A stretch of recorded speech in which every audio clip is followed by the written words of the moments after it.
পুরো বিশ্ব মেসি জ্বরে আক্রান্ত এবং এই জ্বরটা সারতে সারতে এই বিশ্বকাপ কিন্তু আরও এগিয়ে যাবে। লিওনেল মেসি জোড়া গোল, লিওনেল মেসির 5টা গোল, সব মিলিয়ে আর্জেন্টিনার যত গোল এসছে সব মেসির কাছ থেকেই। তবে এই আলোচনাটা আর কতক্ষণ, ম্যাচ কিন্তু চলতেই থাকবে এবং আর্জেন্টিনার পাশাপাশি আমরা দেখেছি জার্মানি, তারা ইতিমধ্যেই 2 ম্যাচ থেকে দুটোতেই জয় পেয়েছে। তারা ইউএসএ, তারা 2 ম্যাচ থেকে 2টো জয় পেয়ে গেছে। মেক্সিকো 2 ম্যাচ থেকে 2টো ম্যাচ জিতে গিয়েছে। তো বেশ কিছু দল ইতিমধ্যেই সেকেন্ড রাউন্ডের জন্য বা নকআউট ফেজের জন্য তাদের প্রস্তুতি নেওয়া শুরু করে দিয়েছে। লেটেস্ট সংযোজন আর্জেন্টিনা এবং ফ্রান্স, যারা গতকাল তাদের নিজ নিজ ম্যাচগুলো জিতে নিয়েছে। তবে তাতে করে কিন্তু ড্রিবলিংটা শেষ হবে না, কারণ আমরা ড্রিবল করতে করতে একেবারেই শেষ যে দুটো গ্রুপ রয়েছে সেই দুটো গ্রুপের ইম্পর্টেন্ট কিছু ম্যাচ আজকে রাতে দেখব এবং সেই ম্যাচগুলোর মধ্যে সবচেয়ে ইম্পর্টেন্ট যে ম্যাচটা আমার মনে হয় যেটার দিকে সবার চোখ, সেটা হচ্ছে পর্তুগালের পরবর্তী ম্যাচ উজবেকিস্তানের সঙ্গে। বাংলাদেশ সময় রাত 11টায় সেই ম্যাচটা অনুষ্ঠিত হবে এবং সেই ম্যাচ নিয়ে আলোচনা করার জন্য এবং সেই সাথে ওভারঅল সামগ্রিকভাবেই এবারে বিশ্বকাপটা কেমন চলছে, কেমন হতে পারে, সেই বিষয়গুলো নিয়ে আলোচনা করার জন্য আপনাদের সবাইকে আমন্ত্রণ জানাচ্ছি ওয়ালটন স্মার্ট ফ্রিজ প্রেজেন্টস ড্রিবলিংয়ের আজকের পর্বে। আপনাদের সঙ্গে আমি রয়েছি আপনাদের হোস্ট আহমেদ বিন পারভেজ এবং আমার সঙ্গে আজকে যাকে যুক্ত করছি উনি হচ্ছেন মিস্টার ইমতিয়াজ আজাদ, বিশিষ্ট লেখক, রিসার্চার, ফুটবল ভক্ত এবং তার জার্সি দেখেই বুঝতে পারছেন তিনি পর্তুগালের পার সমর্থক। ইমতিয়াজ ভাই, ওয়েলকাম টু দ্য শো। ধন্যবাদ আমাকে আজকে এখানে আমন্ত্রণ জানানোর জন্য। 2000 সাল থেকে পর্তুগাল সাপোর্ট করি, সো পার্ট সমর্থক কথাটা সম্ভবত আমার সঙ্গেই যায়। অবশ্যই, এবং এই কারণেই আপনাকে এই হট সিটে নিয়ে আসা, কারণ আমরা আসলে আর্জেন্টিনা নিয়ে, লিওনেল মেসি নিয়ে, এমবাপে, হালান্ড, হ্যারি কেনদের নিয়ে যে পরিমাণ আলোচনা শুনছি সেটা একটা পজিটিভ দিকে যাচ্ছে এবারে ওয়ার্ল্ড কাপের ভাইব যদি আমরা চিন্তা করি। তবে রোনালদোর সঙ্গে যখন আমরা ওয়ার্ল্ড কাপটাকে নিয়ে আসছি তখনই কিন্তু পজিটিভ কোনো বিষয় নিয়ে কিন্তু আলোচনা হচ্ছে না। একদম শুরু থেকেই দেখছি একটা নেগেটিভ আলোচনা হচ্ছে। ইভেন ফার্স্ট ম্যাচটা শেষ হওয়ার পরও অনেকেই ক্রিস্টিয়ানো রোনালদোকেই দোষারোপ করছেন এই ম্যাচে হারার কারণে।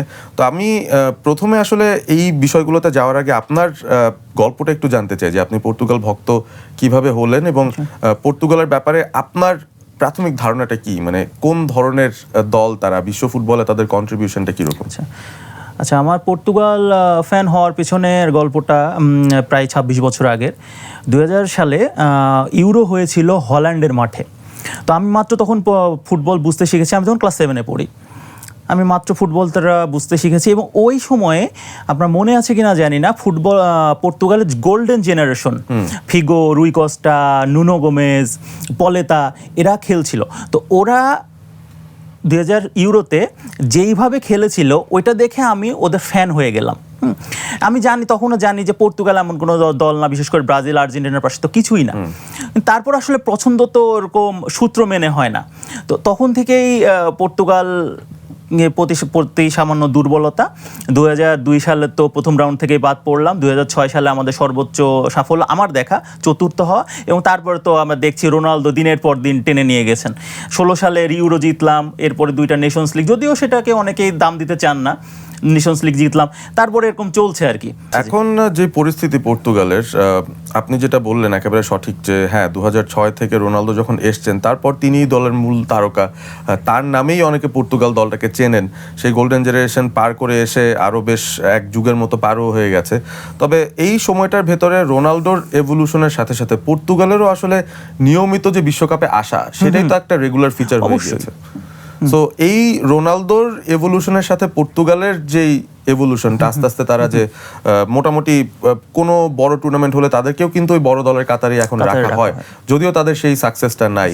তো এই পোটেনশিয়ালটাকে আপনি আসলে কিভাবে দেখেন এবং বর্তমান যে স্কোয়াড আছে সেই স্কোয়াডের পোটেনশিয়ালটাকে আপনি কিভাবে অ্যানালাইজ করেন? আচ্ছা, যেটা হচ্ছে যে আগেরটা পরে বলছি। বর্তমান যে স্কোয়াডটা আছে, এটা আমি সত্যি কথা বলবো, এরা আসলেই বিশ্বকাপ জিততে পারে। সমস্যা হচ্ছে এদের মধ্যে টিম কেমিস্ট্রি খুব কম। টিম কেমিস্ট্রিটাকে আমি বলি, যেহেতু আমি ম্যাথে মাস্টার্স করছি, এভাবে বলি, টিম কেমিস্ট্রি হচ্ছে ম্যাথের সূত্রের মতো। A+B² কখনো আপনার পরীক্ষায় আসবে না, কিন্তু এটা ছাড়া আপনি কোনো ম্যাথ করতে পারবেন না। ঠিক। পর্তুগালের সমস্যাটা হচ্ছে এখানে সবাই নায়ক হতে চাই, সবাই হিরো হতে চাই। রোনালদোর বয়স আজকে 41, সবাই চাচ্ছে সে আসলে এখনো কেন খেলছে, সে কেন অবসর নিচ্ছে না, সে চলে গেলে তো আরও ভালো খেলে। আসলে কি তাই? আসলে কিন্তু তাই নয়। গত ম্যাচে যেটা কঙ্গোর সাথে ভিতিনিয়া, ব্রুনো ফার্নান্দেস, এই দুইজনের কথা যদি বলি, একটা চান্স ক্রিয়েট করতে পারে নাই। অনেকে এটার পরে বলছে যে ডুবন্ত নৌকা থেকে সবচেয়ে ভারী জিনিসটা আগে ফেলে দিতে হয়। সোজা কথা হলো আগে রোনালদোকে বাদ দেন। তা আমি বলবো রোনালদো হচ্ছে সেই কামান যাকে আপনি গোলা দিচ্ছেন না। আপনি যদি নৌকা থেকে কামান ফেলে দেন, আপনি হয়তো বাঁচবেন কিনা জানি না, কিন্তু আপনি যুদ্ধে হারবেন। সো এটা যেটা হচ্ছে এই স্কোয়াড অবশ্যই বিশ্বকাপ জিততে পারে যদি তাদের মধ্যে একটা টিম কেমিস্ট্রি থাকে। এমন না যে আর্জেন্টিনা যেরকম মেসি কেন্দ্রিক সব খেলে, মেসি কেন্দ্রিক খেলতে হবে না, জাস্ট সবাই নিজের টিম হিসেবে খেলুক। বন্ধু হওয়ার দরকার নেই, কলিগ হিসেবে একটা নির্দিষ্ট লক্ষ্য অর্জনের জন্য কাজ করে গেলেই আমার মনে হয় বিশ্বকাপ জয়তা হওয়া অনেক কঠিন, বাট সেমি পর্যন্ত যাওয়া সম্ভব। আর আগের কথা যেগুলো বলি, 2008 থেকে 2018 পর্যন্ত, 18 পর্যন্ত এই 10 বছর টানা রোনালদো টেনে নিয়ে গেছেন। আমি প্রত্যেকটা ম্যাচই পুরোপুরি দেখতাম, তখন সময় ছিল। এমন অনেক ম্যাচ আছে যেখানে হারা ম্যাচ রোনালদো বের করে নিয়ে আসছেন। আমি এমনও প্লেয়ার পেয়েছি যাদের নামই আমি শুনিনি, অথচ আমি কিন্তু 2000 সাল থেকে পর্তুগালের ফ্যান। তো এই আর কি, যে এখন হয়তো অনেক ভালো খেলোয়াড় এসেছে, তাদের সাথে টিম কেমিস্ট্রিটা হলে হয়তো পর্তুগাল জিততে পারে। এখন দেখা যাক আর কি। হ্যাঁ, মানে নেশনস লিগটা যখন পর্তুগাল জিতেছিল, মোটামুটি ওই স্কোয়াডেরই অনেক মেম্বাররাই কিন্তু এই বিশ্বকাপ স্কোয়াডে আছেন। তো ইন্টারেস্টিং বিষয় যেটা, যে একটা দল যারা আসলে এরকম একটা ইউরোপের টুর্নামেন্ট জিততে পারে, স্পেনের মতো টিমকে তারা হারিয়ে দিতে পারে, সেখানে কিন্তু দেখে মনে হচ্ছিল যে তারা শুধুমাত্র কলিগস নন, তারা বন্ধুও বটে। তারা একজন একজনের কমরেড, একজন একজনের ভালো চাচ্ছেন, দলগতভাবে একটা সাফল্য এনজয় করছেন। তো সেখান থেকে কি এমন হয়ে গেল যে এই পর্তুগাল দলটাকে বর্তমানে আমরা এই বিষয়গুলো নিয়ে আলোচনা করছি, যে টিমের মধ্যে সমন্বয় নেই। এটা কি আসলে খেলোয়াড়দের মধ্যে কোনো ইস্যু, নাকি ম্যানেজার যিনি আছেন বা হেড কোচ যিনি আছেন রোবার্টো মার্টিনেজ, তারও কি দায় রয়েছে কিনা দলটার এই অবস্থার কারণে? না, মার্টিনেজে অবশ্যই দায় রয়েছে, বাট সেটা পরে। বাট আমার যেটা মনে হয়, আমি যেটা দেখেছি, ব্রুনো ফার্নান্দেজ চাচ্ছে সে তাকে কেন্দ্র করে খেলাটা হোক। সে তো এখন ক্যারিয়ারের পিক ফর্মে আছে, 33 বা 34 বছর তার বয়স, তাকে কেন্দ্র করে খেলাটা হোক। আর আরেকটা জিনিস দেখবেন, এটা আমি গত কঙ্গোর সাথে ম্যাচেও প্রথম হাফের হাইড্রেশন ব্রেকে দেখলাম, সবাই সবার সাথে কথা বলছে, রোনালদো একা দাঁড়িয়ে আছেন। ইভেন রোনালদো যখন গোল করেন, আমি দেখি শুধুমাত্র ডিয়াগো ডালট, জোয়াও নেভেস আর ফ্রান্সিসকো কনসেসাও তাকে অভিনন্দন জানাতে যায়, আর বাকি সবাই নিজের হাফে ফিরে যায়। তো এটা তো আসলে কোনো টিমম্যানের কাজ হতে পারে না। তোমার একজন কলিগ গোল করছে, তোমার দল আগাচ্ছে, তারপর তুমি তাকে অভিনন্দন জানাচ্ছ না, এটা তো আসলে খুবই সেলফিশ টাইপের। রোনালদো তো সেলফিশ, এটা আমরা জানি। তো একই দলে আসলে এতজন এই মানসিকতার থাকার কারণেই বোধহয় পর্তুগালের বর্তমানে অন্তত দলগতভাবে এই অবস্থা। তবে আমরা কঙ্গোর ম্যাচটাতেই যদি স্টিক করি, সেই ম্যাচটাতে কিন্তু আমরা দেখেছিলাম যে পর্তুগালের পজিশন অনেক হাই ছিল, তাদের পাসের সংখ্যা ছিল প্রায় 750-র কাছাকাছি, তবে চান্স ক্রিয়েট করেছে পুরো 90 মিনিটে মাত্র 7টা। এটা কিন্তু আসলে এরকম একটা মানের দলের সঙ্গে যায় না। আপনি যদি ইন্ডিভিজুয়ালি চিন্তা করেন, হোয়াও নেভেজ, আপনার ভিতিনিয়া, নুনো মেন্দেজ, তারা ওই চ্যাম্পিয়ন্স লিগ উইনিং পিএসজির সদস্য, গোনজালো রামোস রয়েছেন বেঞ্চে যাকে ব্যবহার করা যেতে পারে, জোয়াও ফিলিক্স সাউদি লিগের গত মৌসুমের বেস্ট প্লেয়ার হিসেবে ছিলেন, ক্রিস্টিয়ানো রোনাল্ডো তো গোলও দিয়েছেন, তিনি তার ক্লাব আল নাসেরকে চ্যাম্পিয়ন করেছেন লিগে। আর আমরা যদি ওভারঅল বাদ বাকিদের কথাও বলি, ফুলব্যাকদের কেসে তো আমি বলবো যে পুরো ওয়ার্ল্ড ফুটবলে এই মুহূর্তে যে কোনো জাতীয় দলের বেস্ট 2 ফুলব্যাক এখন পর্তুগালে খেলছেন, নুনো মেন্ডেস আর ক্যানসেলো। তো এইরকম ক্রিয়েটিভ আউটলেট থাকার পর, ব্রুনোর কথা তো মেনশন করতেই হবে। আমার আসলে favourite club Manchester United, so আমি সেই দলের ক্যাপ্টেন হিসেবে ব্রুনোকে খুব কাছ থেকে বরাবরই দেখেছি তার আসার পর থেকে, এবং তিনি আসলে ওই রেকর্ডটাও ভেঙেছেন প্রিমিয়ার লিগের, যে 21টা অ্যাসিস্ট। তো আসলে তার কাছ থেকেও যেই পারফরমেন্সটা দেখা গেল সেটাও বেশ ডিসঅ্যাপয়েন্টিং। পুরো ম্যাচে কোনো কন্ট্রিবিউশন তেমন নেই, ইভেন সেট পিসগুলোও যখন নিচ্ছেন, যেটাও তার স্ট্রেংথ ছিল, যেখান থেকে প্রচুর অ্যাসিস্ট পেয়েছেন, সেগুলোও কিন্তু ঠিকঠাক জায়গা মতো পড়ছে না। তো ওভারঅল কি শুধু রোনালদো একা এই দলটাকে এখন আর টেনে নেওয়ার মতো অবস্থায় আছেন, যদি বাকিরা ক্লিক না করেন তাদের মতো করে? না, এখন ব্যাপারটা হচ্ছে রোনালদোর বয়স এখন 41। আমি আবিদ হোসেন সামি ভাইয়ের একটা ভিডিও দেখেছি গতকাল, সেখান থেকে আমি কোট করি, রোনালদোর এখন যা বয়স, তাকে ওই বক্সে দাঁড়িয়ে থাকাটাই স্বাভাবিক, বরং মেসি যেটা করছেন সেটাই ইনহিউম্যানিক, অতিমানবীয়। রোনালদো যেটা করছেন, বক্সে দাঁড়িয়ে আছেন, ক্রস দিবেন, পাস দিবেন, 5টা পাস দিলে 2টা গোল হবে, 5টা ক্রস দিলে 2টা গোল হবে, এটাই তো দরকার। দিন শেষে আমাদের গোল দরকার। রোনালদো নিচে নেমে দৌড়ে চান্স ক্রিয়েট করবেন না, পাস দেবেন না, উনি জাস্ট দাঁড়িয়ে থাকবেন, জাস্ট তাকে চান্স ক্রিয়েট করে দিতে হবে, ক্রস দিতে হবে। দিন শেষে সব দোষ রোনালদোরই হবে। এখন ওয়ার্ল্ড ফুটবলের যে অবস্থা, আপনি দেখেন যে গতকাল আমরা দেখলাম মেসি তো একটা অতিমানবীয় কাজ করছেন। আমি জানি না তিনি এই বয়সে এসে তার পিক ফর্মটা আবার কিভাবে রিজুভিনেট করলেন, এবং তার দলকেও দেখে মনে হচ্ছে যে তাকে দিয়ে খেলানোর জন্য তাদের একটা আলাদা ডেসপারেশন আছে। তো সেটাও আসলে মেসিকে অনেকভাবে হেল্প করছে। তো অন্য যে দলগুলোর কথা বলি, গতকাল আরো যে দুটো ম্যাচ অন্তত হাইলাইটেড ম্যাচ ছিল, সেটা ফ্রান্সের গ্রুপের, ফ্রান্স ইরাককে 3-0 গোলে হারিয়েছে, এবং সেখানেও কিন্তু কিলিয়ান এমবাপে তিনি পিক ফর্ম দেখিয়েছেন, জোড়া গোল পেলেন, ডেম্বেলেও গোল পেয়েছেন যিনি প্রথম ম্যাচে ভালো করতে পারেননি। সেকেন্ড ম্যাচটায় আমরা ভাইকিং রো দেখলাম, মানে তাদের নরওয়েজিয়ানরা আসলে খুব ভালোভাবেই ওয়ার্ল্ড কাপে এসেছে, খুব এনজয় করছে নরওয়ের গোল্ডেন জেনারেশন। হ্যাঁ, অ্যাবসলিউটলি, এবং তারা কিন্তু সেটার বেস্ট পসিবল ইউসেজটা করছে। ওডেগার্ড দারুণ ম্যাচ খেলেছেন, হালান্ড 2টো গোল দিয়েছেন, এবং এই 3-2 গোলে জয়ের পর নরওয়ে তো বলা যেতে পারে যে তারাও উঠেই গেছে পরবর্তী রাউন্ডে। সো এই যে অন্যান্য স্ট্রাইকাররা, তাদেরও তো আসলে শুধু গোল দেওয়া ছাড়াও অন্যান্য কিছু কন্ট্রিবিউশন টিমের মধ্যে আছে। তো কম্প্যারিজনটা কিন্তু এভাবেই চলে আসবে। হ্যারি কেনও যেমন ফার্স্ট ম্যাচে অনেক ডিপ থেকে খেলেছেন, কন্ট্রিবিউট করেছেন অ্যাসিস্টে, তো ওই জায়গাটায় যে রোনালদো এখন পারছেন না, ওটাকেই কি নিউট্রালরা অন্যভাবে মানে ব্যাপারটা এভাবেই ধরিয়ে দিচ্ছেন যে আসলে তিনি আর কোথাও কন্ট্রিবিউট করছেন না, বা দলে থাকতে হলে বোধহয় আশপাশের এগুলো করতে হবে? তো এই লাক্সারিটা কি পর্তুগালের আছে যে রোনালদো এগুলো না করেও দলটা সফল হতে পারে? এখানে আসছে কোচের ভূমিকাটা। সমস্যাটা হচ্ছে যে রোনালদোর তুলনা হয় কার সাথে? রোনালদোর কম্প্যারিজন হয় মেসির সঙ্গে।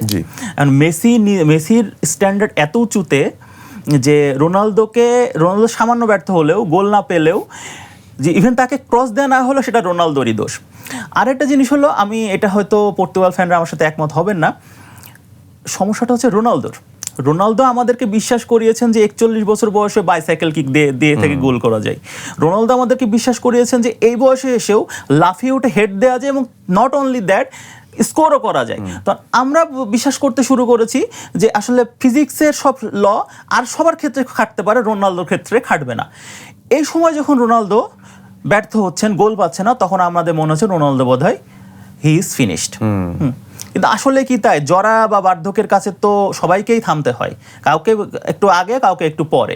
রোনালদোর ক্ষেত্রে আমার মনে হয় সেটা হচ্ছে, বাট এটাও ওভারকাম করা যায় যদি টিম তাকে পাস দেয়। রোনালদো ডিপে নেমে খেলবে না, রোনালদো লেফট উইংয়েও খেলবে না, রোনালদো ডি বক্সে বসে থাকবে, ক্রস দেন 5টা, 2টা গোল হবে, 5টা পাস দেন, 2টা গোল হবে। 4টা গোল হলে আর কি লাগবে? অবশ্যই এই জায়গাটাতে পর্তুগাল যদি ইমপ্রুভমেন্ট আনতে চায়, তাদের জন্য বোধহয় সবচেয়ে মোক্ষম সুযোগটা আজ রাতেই, কারণ উজবেকিস্তান খেলছে, র্যাঙ্কিং এর দিক থেকে যোজন গ্যাপ রয়েছে, তারা প্রথমবারের মতো ওয়ার্ল্ড কাপ খেলতে এসেছে। প্রথম ম্যাচটা খুব একটা খারাপ তারা না করলেও শক্তির পার্থক্যে আসলে পর্তুগালের ধারে কাছেও তারা নেই। তো সেই জায়গায় যদি আমরা চিন্তা করি, আজকেই কি একটা মোক্ষম সুযোগ কিনা পর্তুগালের দল হিসেবে পারফর্ম করার? না, অবশ্যই আজকে একটা মোক্ষম সুযোগ। প্লাস ওইদিকে কলম্বো প্রথম ম্যাচে 3-1 গোলে হারিয়েছে উজবেকিস্তানকে, তারা কিন্তু অলরেডি টেবিলের টপে। আর গ্রুপ চ্যাম্পিয়ন না হতে পারলে কিন্তু সমস্যা আছে। গ্রুপ রানার্স আপ হলে কিন্তু সম্ভবত ক্রোয়েশিয়া রাউন্ড অফ 32-তে, ইভেন থার্ড হলে তো ইংল্যান্ড, আর গ্রুপ চ্যাম্পিয়ন হলে একটু হয়তো ভালো একটা দুর্বল দল, কম্পারেটিভলি উইক দল পড়তে পারে। সো আজকে অবশ্যই পর্তুগালকে জিততে হবে, এবং একটা স্টাইলের সাথে জিততে হবে, 3-1, 4-1, 4-0 এরকম আর কি। বাট দুশ্চিন্তা থেকেই যাচ্ছে, কারণ উজবেকিস্তান তো লো ব্লক খেলবে, কঙ্গোর মতোই। লো ব্লক খেলা দলগুলোর সাথেই পর্তুগাল কিভাবে যেন ব্লকটা ভাঙতে পারে না। প্রথম ম্যাচটা আমরা দেখেছিলাম যে বার্নার্ডো সিলভা, ব্রুনো ফার্নান্ডেজ দুজনকেই নামানো হলো, রাফায়েল লিয়াও বেঞ্চ থেকে নেমেছিলেন, রোনালদোকেই সোলো স্ট্রাইকার হিসেবে রাখা হয়েছিল। পরবর্তীতে কনসেসাও আসলেন, ফিলিক্স আসলেন কিছুটা সাহায্য করতে। তো উজবেকিস্তানের সাথে ম্যাচে কি আপনি শুরুর একাদশে কোনো পরিবর্তন দেখেন কিনা, যে পর্তুগাল হয়তো 2জন স্ট্রাইকারকে নিয়ে খেললো, ফিলিক্সও বোধহয় স্টার্ট করলো শুরু থেকে, এরকম কোনো পসিবিলিটি আপনি দেখেন কিনা? হ্যাঁ, আমি অবশ্যই এটা মানে বেশ কয়েকদিন পর্তুগালের গ্রুপগুলো বা পেজগুলোতে যা দেখছি, ফেলিক্স সম্ভবত সেন্ট্রাল অ্যাটাকিং মিডফিল্ডার হিসেবে শুরু করবেন, বার্নার্ডো সিলভা অবশ্যই ড্রপ হবেন, এবং ডিফেন্সে আসবেন রুবেন ডিয়াস। গত ম্যাচে রুবেন ডিয়াস ছিলেন না বলেই আমরা কিন্তু ওই গোলটা খেয়েছি। জাস্ট ফাঁকায় দাঁড়িয়ে ভিসা দারুণভাবে একটা হেড দিয়ে গোল করে দিন, রেনাটো ভেগা তাকায় তাকে দেখতেছেন, আমি দেখতেছি। তো রুবেন ডিয়াস আসলে ডিফেন্স শক্ত হবে, বার্নার্ডো সিলভাকে বাদ দিতে হবে, জোয়া ফেলিক্স আসবেন সেন্ট্রাল অ্যাটাকিং মিডফিল্ডে, এবং কনসেসাওকে আমি নামাতে চাই নামানোর পক্ষে পরে, সেকেন্ড হাফে। কেন? কারণ তার উচ্চতা খুবই কম। আমি এটা গত ম্যাচে দেখলাম, সে কঙ্গো ওই যে লেফট ব্যাককে সে বারবার পরাস্ত করছে, কিন্তু উচ্চতার কাছে সে হেরে যাচ্ছে। সে একটা ক্রস আসলে বা বাতাসে বল আসলে হেড দিয়ে পারছে না, কঙ্গোর খেলোয়াড়টা আগে রিকভার করে ফেলছে বলটা। তো এখানে পেদ্রো নেতো তো না, ট্রিনকাউ হলো সবচেয়ে বেটার। লেফট উইংয়ে পেদ্রো নেতো, নিচে সেন্ট্রাল অ্যাটাকিং মিডফিল্ডার হিসেবে ফেলিক্স। আমার মনে হয় এটা দিস ইজ গুড। অ্যান্ড এদিকে ভিতিনা নেভেস একসাথে কাজ করবে না, ভিতিনা সাথে হচ্ছে রুবেন নেভেস। আচ্ছা, সেই ব্যাপারটা যদি হয় তাহলে ব্রুনো ফার্নান্ডেজের জায়গাটা কোথায় হচ্ছে এই দলে? ব্রুনো ফার্নান্দেজকে পরে নামতে হবে। ওকে, মানে তাকে আপনি শুরুর একাদশে অন্তত চাইছেন না তিনি যেন স্টার্ট করেন। তো সেই ক্ষেত্রে কি আপনার কাছে মনে হয় যে ক্রিয়েটিভিটির কোনো শর্টেজ আসতে পারে, বা ক্রিয়েটিভ সাপ্লাইটা তাহলে কোথা থেকে আসবে এই দলটার? ভিতিনহার কাছ থেকে। অবশ্য ফুলব্যাকরাও রয়েছেন, যদি ক্যান্সেলো এবং নুনো মেন্ডেসও তাদের মতো করে উপরে ওঠেন, এই কারণে রুবেন নেভেসকে নেওয়া, কারণ এরা যখন ওভারল্যাপ করবে তখন নিচে একটা শূন্যতা সৃষ্টি হবে। ব্রুনো বা ভিতিনহা বা জোয়া নেভেস এরা কেউই ডিফেন্সিভলি অতটা কম্প্যাক্ট না, যেটা রুবেন নেভেস মোটামুটি কম্প্যাক্ট। কিন্তু প্রথম ম্যাচে যেহেতু জোয়াও নেভেস গোলও দিয়েছেন, তার কি আসলে একাদশ থেকে পরের ম্যাচে বাদ পড়ার সুযোগ আছে কি? আচ্ছা, এটা আসলে কোচ বলতে পারবেন। এখন আমি নিজের চোখে যেটা দেখছি, এখন টিম ম্যানেজ কম্বিনেশনের চাইতে আমাদের ম্যাচ জেতাটা দরকার, 3 পয়েন্ট দরকার, এর সাথে গোল ব্যবধানটাও দরকার। সো এই বিষয়গুলোকে কনসিডার করলে আজকে আপনার কাছ থেকে একটা এক্সপেকটেশনই জানতে চাই আমি, রোনালদোর কাছে আপনি কি এক্সপেক্ট করছেন, বা তার কাছ থেকে অন্তত জোড়া গোল? তাহলে সেটার জন্য নিশ্চয়ই সাপ্লাইটা দেওয়ার জন্য প্রস্তুত থাকবেন ক্যান্সেলো, নুনো মেন্ডেস কিংবা ভিতিনিয়ারা। আশা করবো একটা ভালো ম্যাচ হবে, এবং পর্তুগালের মতো দল তাদেরকে আসলেই সামনের দিকে এগিয়ে আসতে হবে যদি আমরা ওয়ার্ল্ড কাপটার মধ্যে সেই আমেজ, সেই এক্সাইটমেন্টটা দেখি। কারণ বাদ বাকি সবাই করে ফেলছেন, রোনালদোই একা একটু বোধহয় পিছিয়ে পড়ে আছেন। আজকে রাতটাই হতে পারে তার দিন, যেখানে তিনিও তার সেরা ফর্মে চলে আসবেন, এবং সেই লড়াইটা আমরা দেখবো, সমমানের লড়াই। অন্যান্য ম্যাচগুলোতে যাই, ফ্রান্সের কথা আমরা আলোচনা করেছি কিছুটা, নরওয়ে, সেনেগাল। নরওয়ে কি আপনাকে কোনোভাবে সারপ্রাইজ করছে কিনা এবারের ওয়ার্ল্ড কাপে? না, আমি একেবারেই সারপ্রাইজ না, বরং আমি গত ইউরো থেকে আমি তাদের খেলা দেখার জন্য অপেক্ষা করে আছি। কারণ আমি আগেই বলেছি, এটা তাদের গোল্ডেন জেনারেশন। ওডেগার্ড এবং হালান্ডের যুগলবন্দি দেখার জন্য আজকে খেলাটা দেখতে পাই না, কারণ অড টাইমে ছিল। যুগলবন্দি দেখার জন্য আমি খুব অপেক্ষা করে আছি। দেখা যাক কত দূর তারা যেতে পারে। কোয়ার্টার ফাইনাল পর্যন্ত আমার ধারণা যাবে, সেমিফাইনালও যেতে পারে। দেখা যাক। তাদেরকে অনেকে আসলে ডার্ক হর্স বলছিলেন, যেটা 2022-এ মরক্কো ছিল, সেটা হয়তো এবার জাপান কিংবা নরওয়ে, দুটো দলের মধ্যেই বলা হতে পারে। বাট তাদের সেলিব্রেশনটা খুবই দারুণ ছিল। আমার ম্যাচ শেষে তাদের যে সেলিব্রেশন দারুণ লেগেছে। দর্শকরা এবং নরওয়ের পুরো স্কোয়াড তারা মাঠের মধ্যে বসে পড়েছেন, এবং একটা স্পেশাল ভাইকিং রো আছে, একটা লং বোট আছে, সেই নৌকাটাকে তারা টার্গেট করে সবাই একসঙ্গে রো করছেন। পুরো ব্যাপারটার মধ্যে একটা দারুণ ব্যাপার ছিল। ওই স্ক্যান্ডিনেভিয়ান দেশগুলোর একটা আলাদা প্যাটার্ন আছে। আইসল্যান্ডও যখন এসেছিল 2018-তে, তাদেরও একটা থান্ডার ক্ল্যাপ সেলিব্রেশন ছিল, যেটা খুব ভাইরাল হয়ে গিয়েছিল। তো যাই হোক, Norway they are doing well, তাদের ব্যাপারে অবশ্যই বলতে হবে। এবং আর্জেন্টিনার গ্রুপের অন্য যে দুটো দল, আলজেরিয়া এবং জর্ডান, তাদের মধ্যে ম্যাচটা হয়ে গেছে, এবং সেই ম্যাচে আলজেরিয়া 2-1 গোলে জিতে তারাও 3 পয়েন্ট পেয়েছে। অর্থাৎ এই গ্রুপ থেকে আলজেরিয়ার কিন্তু এখনো পর্যন্ত নেক্সট নকআউট ফেজে যাওয়ার সম্ভাবনাটা বেঁচে থাকলো। আমরা পর্তুগাল, উজবেকিস্তান নিয়ে কথা বলেছি, বাকি যে ম্যাচ রয়েছে সেগুলো নিয়েও কথা বলতে হবে, বিকজ ইংল্যান্ডের গ্রুপটাও ইন্টারেস্টিং হচ্ছে। ইংল্যান্ড এবং ঘানার ম্যাচ আজকে। ইংল্যান্ড দলটাকে আপনি আসলে কেমন দেখলেন ফার্স্ট রাউন্ড শেষে? ইংল্যান্ড দলটা সত্যি কথা বলতে আমি খেলা দেখার পরে এই দলটা হচ্ছে one of the fastest English team. আমি সভেন গোরান এরিকসনের দলটাকে কিন্তু দেখেছি, বেকহ্যাম খেলতো, মাইকেল ওয়েন। হ্যাঁ, ওই দলটা ভালো ছিল, অনেক ভালো ছিল, বাট এরা খুবই ফাস্ট। ইংলিশ ফুটবল কি এটা ঝিমানো, এটা কেমন যেন ঘুম পাড়ানি টাইপের গান গাইবে, দেখতে বিরক্ত লাগবে। কিন্তু টমাস টুশেল এসে এই দলটাকে পুরো চেঞ্জ করে দিয়েছেন। উইং দিয়ে বারবার আক্রমণ হয়, স্ট্রাইকার নিচে নেমে এসে আক্রমণে বিল্ড আপে সাহায্য করে। সো আমি এই ইংল্যান্ডকে অন্তত সেমি পর্যন্ত দেখছি। ইংল্যান্ড যদি সেমিতে যেতে চায় তাহলে এই ম্যাচটাও তাদের জন্য ইম্পর্টেন্ট হবে। ক্রোয়েশিয়াকে হারিয়ে দেওয়ার পর ঘানার এগেনস্টেও তাদের একটা টাফ ফাইট আমরা এক্সপেক্ট করছি। এবং বড় বড় স্ট্রাইকাররা আসলে যেভাবে গোল দিয়ে যাচ্ছেন, আমার মনে হয় যে হ্যারি কেন আজকেও হয়তো ভাববেন যে হ্যাঁ, একটা ব্রেস আমার কাছ থেকেও আসতে পারে। এটা গোলকিপারদের এবং স্ট্রাইকারদের বিশ্বকাপ, সেভাবেই অনেকে সেটাকে আনছেন যে ছোট দলের বড় বড় গোলকিপাররা ভালো করছেন, সেই সাথে যেই নামগুলোর গোল দেওয়ার কথা স্ট্রাইকাররা, তারাও কিন্তু সবাই মোটামুটি গোল পাচ্ছেন। ক্রোয়েশিয়া খেলবে পানামার এগেনস্টে, এটাও আই থিঙ্ক খুবই ইম্পর্টেন্ট হবে ক্রোয়েশিয়ার জন্য ফার্স্ট ম্যাচ ক্রোয়েশিয়ার হেরে জন্য যাওয়ার পর। অবশ্যই, মানে বাট আমার ধারণা ক্রোয়েশিয়া সহজে জিতবে, বিশেষ করে ইংল্যান্ডের সাথে তারা যেভাবে খেলেছে, যদিও তো হেরেছে 2-4 গোলে, বাট আমার মনে হয় এই ম্যাচটা পানামার সাথে খুব সহজেই জিতবে এবং দৌড়ে টিকে থাকবে আর কি। ওদের গোল্ডেন জেনারেশনটা কি প্রায় শেষের পথে কিনা আপনার কি মনে হয়? রাকিটিস তো সে 2018-তে চলে গিয়েছেন, মডরিচও আমি মোটামুটি শিওর এই সিজন শেষেই উনি অবসর নেবেন। বাকি থাকছে পেরিসিচ তো 40 বছর বয়সে এখনো দৌড়ে যাচ্ছেন, উনিও হয়তো আর বেশি দিন নাই। তো তারপরে তো আসলে তেমন উদীয়মান কাউকে চোখে পড়ে না ক্রোয়েশিয়ার। এক লিভাকোভিচ একটু আছেন গোলকিপার, উনি ছাড়া তেমন কাউকে চোখে পড়ে না আর কি। গ্রুপ আলটিমেটলি গোল্ডেন জেনারেশন শেষ। তার মানে ক্রোয়েশিয়া 18-তে যে ফাইনালে গেল কিংবা 22-এ যে তৃতীয় হলো, ওই ধরনের সাফল্য বোধহয় সামনের দিনগুলোতে খুব একটা দেখা যাবে না। আমরা কলম্বিয়া কঙ্গো ডিআরের ম্যাচে যাই। কলম্বিয়াতে তো ডেফিনেটলি কিছু প্লেয়ার্স আছেন। লুইস ডিয়াজ তাদের মূল তারকা এবং খুব ভালো খেলছেন তিনি। বায়ার্ন মিউনিখের হয়ে চমৎকার একটা সিজন কাটালেন। প্রথম ম্যাচটাতেও কলম্বিয়ার জয়ে একটা দারুণ ভূমিকা তিনি রেখেছেন। ওভারঅল এই ম্যাচটাকে নিয়ে আপনার কি মনে হয়? It's Latin versus Africa battle. Congo একটা টাফ ফাইট দেওয়ার চেষ্টা করবে, but at the end of the day Colombia will win. Score লাইনটা যদি প্রেডিক্ট করতে বলি আপনার কি মনে হয় কি হতে পারে? 3-1 ফর কলম্বিয়া। একদম শেষ পর্যায়ে চলে এসেছে আমাদের শোয়ের। একদম শো শেষ করার আগে আপনার কাছ থেকে পর্তুগালের উজবেকিস্তান ম্যাচেরও প্রেডিকশনটা নিতে চাই। স্কোর লাইন প্রেডিকশনটা যদি একটু বলেন কি হতে পারে? 3-1 ও একটা খাবে এরকম একটা ব্যাপার হতে পারে।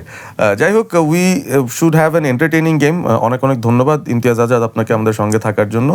ওয়ালটন স্মার্ট ফ্রিজ প্রেজেন্টস ড্রিবলিংয়ের আরও একটা পর্ব শেষ হচ্ছে এই আশা নিয়ে যেই তারকাদের কাছ থেকে আমরা এক্সপেকটেশন করছি তারা যেন আজকেও ডেলিভার করেন এবং আগামীকাল যখন আমরা ফিরে আসবো তাদের বন্দনা করতে পারবো, আমরা অবশ্যই তাদের গুণগান গাইতে পারবো। আজকের মতো শোটা এখানে শেষ করছি, দেখা হবে আগামীকাল।